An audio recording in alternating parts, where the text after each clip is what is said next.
He watched her text about running errands and smiled to himself. He replied casually, telling her to take her time and drive safely. She sent back a heart emoji and said she loved how trusting he was. He set the phone down and opened a hidden folder on his laptop. Inside were weeks of saved messages, timestamps, and quiet observations. He remembered when suspicion first crept in, slow and unwelcome. Back then, she had started laughing more at her phone than at him. He had ignored it at first, choosing peace over paranoia. But that peace was short-lived. Tonight, she said she would be home late again, another long day at the office. He replied that he would put the kids to bed and wait up for her. She thanked him, completely unaware that he had already left the house. He parked his car across the street from her office lot, in a spot with a clear view, and waited. Her car pulled in exactly where he expected it to. He felt no rage, only a cold, sharp focus. He adjusted the small camera he had installed on a light pole weeks earlier. It had been legal, discreet, and patient, just like him. Minutes later, a familiar figure approached her car. It was her colleague. The one she mentioned was just a friend. They laughed together, a little too easily for coworkers. He recorded everything, his hand steady on the remote. Later that evening, he returned home before she did. When she walked in, she kissed his cheek and acted perfectly normal. He asked how her night was. She said it was boring, just a lot of paperwork and office gossip. He simply nodded and said nothing. That silence seemed to unsettle her. She asked if something was wrong. He just said he was tired. That night he backed up the footage twice. Days passed with polite conversations and practiced affection. He continued to gather more proof, quietly, methodically. Messages she thought she deleted still lived on the cloud.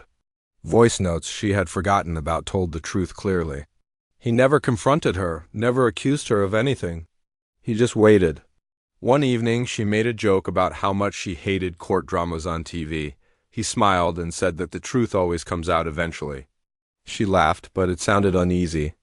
The next week, he asked her to sit down with him for a talk. She looked nervous but agreed. He started by asking her a simple question. Did she trust him? She said, of course, without a moment's hesitation. He then slid the folder across the table. Her smile vanished instantly. She opened her mouth to speak, but no words came out. He told her to watch everything before saying a single word. The room felt heavy as the footage played on the laptop screen. She cried, she denied it, and then she fell silent. He never raised his voice. He calmly explained that everything was backed up securely and that his lawyer had already reviewed it all. She begged him not to ruin her life. He told her she had made her choices long before tonight.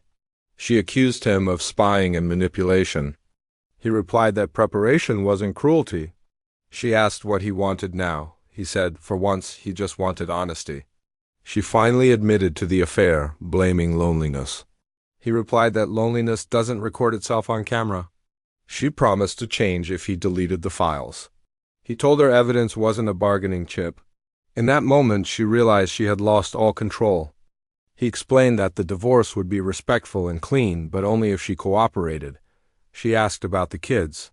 He assured her their stability was his top priority. She cried harder when she realized how completely the power had shifted. He told her this wasn't about revenge. It was about protecting himself and their children. She asked if he ever loved her. He said his love was the reason he stayed calm through all of this. He told her she would need to move out temporarily. She asked if there was any chance left for them. He simply said that trust doesn't survive secrets. She packed her bags quietly that night. In the weeks that followed, everything proceeded cleanly. There was no shouting, no chaos, no surprises. The evidence spoke when words failed. She didn't lose anything unfairly in the settlement. He didn't lose anything he hadn't already grieved for. One evening, she sent a message, a sincere apology. He replied, wishing her healing and accountability. Then he closed the chat. The silence that followed felt earned. He tucked his kids into bed and turned off the lights. For the first time in a long, long while, he slept peacefully. Not because he won, but because he knew the truth had. Thanks for watching.